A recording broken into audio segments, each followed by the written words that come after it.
एक के बदले 5 भेजा है चाइना ने। क्या बुरी तरीके से डर गया है चाइना? जानेंगे क्या है मामला।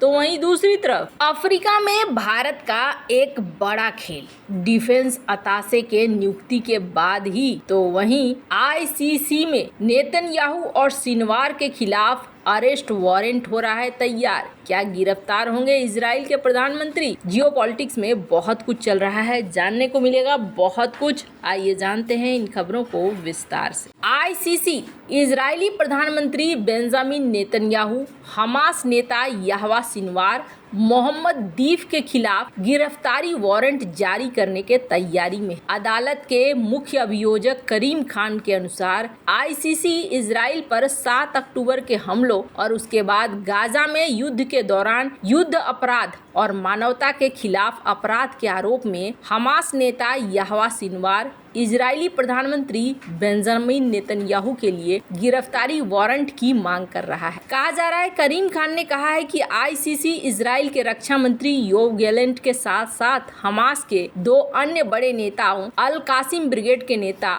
और मोहम्मद दीफ के नाम से कुख्यात मोहम्मद दियाब इब्राहिम अल मसरी और हमास के राजनीतिक नेता इस्माइल हानिया के लिए भी वारंट मांग रही है। इजरायली राजनेताओं के खिलाफ वारंट पहली बार आया है जब आईसीसी ने अमेरिका के किसी करीबी सहयोगी के शीर्ष नेता को निशाना बनाया है। यह निर्णय नेतन्याहू को रूसी राष्ट्रपति व्लादिमीर पुतिन की कैटेगरी में रखता है, जिनके लिए आईसीसी ने यूक्रेन पर रूस के आक्रमण पर गिरफ्तारी वारंट जारी किया था। आईसीसी न्यायाधीशों का एक पैनल अब गिरफ्तारी वारंट के लिए खान के आवेदन पर विचार करेगा। खान ने कहा कि सिनवार, हनिये और अल मसरी के खिलाफ आरोपों में हत्या, बंधक बनाना वगैरह शामिल है। खान ने कहा कि 7 अक्टूबर को दुनिया स्तब्ध हो गई जब लोगों को उनके बेडरूम, उनके घरों, इजराइल के विभिन्न जगहों से निकाला गया। लोगों को भारी नुकसान हुआ। खान ने कहा कि नेतन्याहू और गैलेंट के खिलाफ आरोपों में विनाश करना, युद्ध के तरीके के रूप में भूखमरी पैदा करना, मानवीय राहत आपूर्ति से इनकार करना, जानबूझकर संघर्ष में नागरिकों को निशाना बनाना शामिल है। जब पिछले महीने रिपोर्ट आई कि आईसीसी मुख्य अभियोजक इस कार्रवाई पर विचार कर रहा है, तो नेतन्याहू ने कहा कि वरिष्ठ इजरायली सरकार और सैन्य अधिकारियों के खिलाफ कोई भी आईसीसी गिरफ्तारी वारंट ऐतिहासिक अनुपात का अपमान होगा और इजराइल के पास एक स्वतंत्र कानूनी प्रणाली है जो कानून के सभी उल्लंघनों की कठोरता से जांच करता है। नेतन्याहू द्वारा की गई टिप्पणी पर कहा गया कि कोई भी कानून से ऊपर नहीं है। उन्होंने कहा कि अगर इजराइल आईसीसी से असहमत है तो वो अधिकार क्षेत्र में अपनी आपत्तियों के बावजूद अदालत के न्यायाधीशों के सामने चुनौती उठाने के लिए स्वतंत्र है और मैं उन्हें ऐसा करने की सलाह देता हूँ। इजराइल संयुक्त राज्य अमेरिका आईसीसी के सदस्य नहीं है। हालांकि 2015 में फलस्तीनी नेताओं द्वारा औपचारिक रूप से अदालत के संस्थापक सिद्धांतों से बंधे होने पर सहमति के बाद आईसीसी ने गाजा, पूर्वी यरूशलेम, वेस्ट बैंक पर अधिकार क्षेत्र का दावा किया है। खैर, जहां एक तरफ ये सब कुछ हो रहा है तो वहीं दूसरी तरफ अफ्रीका में भारत ने तगड़ा टक्कर दे दिया है चाइना को। भारत ने पिछले महीने दुनिया भर के 6 देशों में 4 नए डिफेंस अताशे की नियुक्ति की घोषणा की। इनमें से 3 अफ्रीकी देशों में थे। Ethiopia, Mozambique, Ivory Coast, Algeria, Djibouti को भी जल्द ही डिफेंस अताशे मिलने की संभावना है। इस कदम क्षेत्र में अपने स्वदेशी हथियार उद्योगों को बढ़ावा देने के लिए भारत बहुत ही बढ़िया चाल चल रहा है। इसके लिए भारत अलग अलग अफ्रीकी देशों के साथ प्रतिनिधि मंडलों का नियमित आदान प्रदान कर रहा है। इस साल की शुरुआत में डिफेंस पब्लिक सेक्टर अंडरटेकिंग्स और निजी उद्योगों सहित भारतीय रक्षा मंत्रालय के 2 प्रतिनिधि मंडलों ने भारत की हथियार निर्माण क्षमताओं की प्रस्तुति के लिए केन्या और नाइजीरिया का दौरा भी किया था। द प्रिंट की रिपोर्ट के अनुसार अफ्रीका महाद्वीप के देश इन दिनों अलग अलग तरह के संघर्षों में लिप्त हैं। संघर्षों के अन्य देशों तक फैलने के डर से अफ्रीकी महाद्वीप के कई क्षेत्र के रक्षा बजट में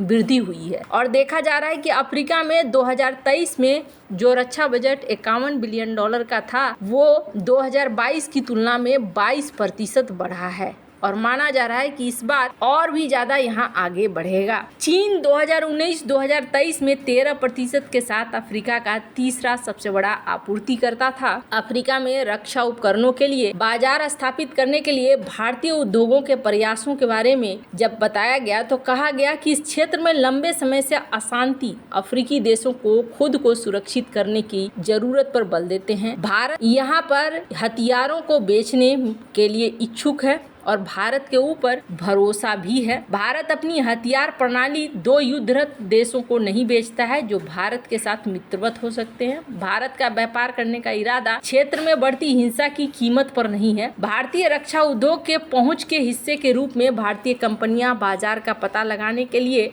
स्थानीय उद्योगों के साथ गठजोड़ करके अफ्रीकी बाजार से जुड़ रही है। जेन टेक्नोलॉजीज, L&T और भी कई ऐसी है जैसे कि हिंदुस्तान एरोनॉटिक्स लिमिटेड जैसी कंपनियां सबसे आगे हैं। नए डिफेंस अताशे की नियुक्ति से पहले भारत के पास अफ्रीका में केवल 5 रक्षा विंग थे। नाइजीरिया, दक्षिण अफ्रीका, केन्या, तंजानिया, मिस्र क्षेत्र के 13 देशों की देखभाल करते थे। रक्षा विंग हर देश में भारतीय दूतावास का हिस्सा है जिसका नेतृत्व एक डिफेंस अताशे करता है। भारत का कई अफ्रीकी देशों के साथ दशकों से सक्रिय रक्षा सहयोग रहा है, लेकिन देश से निकटता के कारण मुख्य रूप से पूर्वी अफ्रीका पर ध्यान केंद्रित किया गया है। ऐसे माने तो जिस तरीके से भारत यहाँ पर आगे बढ़ रहा है ये बहुत ही ज्यादा महत्वपूर्ण है। अफ्रीकी देशों को भारत ट्रेनिंग भी देता है और आजकल तो भारत कई तरह के युद्धाभ्यासों में भी शामिल रह रहा है जो भारत की बढ़ती हुई क्षमता को बताता है। जहां एक तरफ ये सब कुछ हो रहा है वहीं दूसरी तरफ क्या चाइना राफेल से डर गया है? लग तो कुछ वैसा ही रहा है।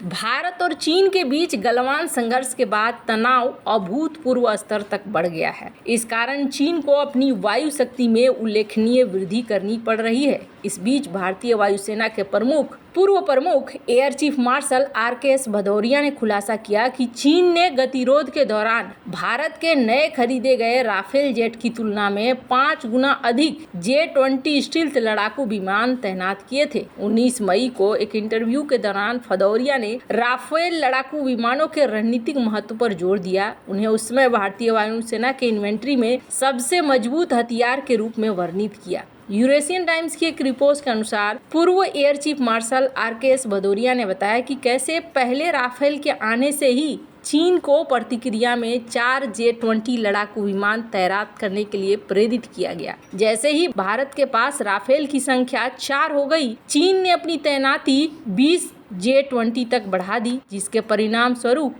1 पर 5 हो गए। J-20 जिसे चीन सबसे एडवांस मानता है, राफेल की क्षमताओं का सीधा जवाब था। भदौरिया ने भारतीय वायुसेना के उच्च टेक्नोलॉजी की तैयारी पर संकेत देते हुए कहा, चीनी जानते थे कि हम क्या कर सकते हैं। भदौरिया ने स्लाइसिंग शब्द का उल्लेख किया जो भारतीय क्षेत्र पर चीन के क्रमिक अतिक्रमण के लिए जिम्मेदार एक रणनीति है। उन्होंने राफेल अधिग्रहण से पहले सामना की गई चुनौतियों को याद किया। ये देखते हुए इन एडवांस जेट विमानों की खरीद के पूर्व प्रयास अब तक असफल रहे हैं जब तक सरकार से सरकारी कॉन्ट्रैक्ट ने उनकी खरीद की सुविधा नहीं दी है। होटन एयरबेस पर चीन ने J-20 को तैनात किया था और अब यहाँ पोल खुल रही है कि अगर J-20 इतना ही ज्यादा शक्तिशाली है, F-35 और F-22 का मुकाबला कर सकता है, इतना ज्यादा चाइना परेशान क्यों हुआ?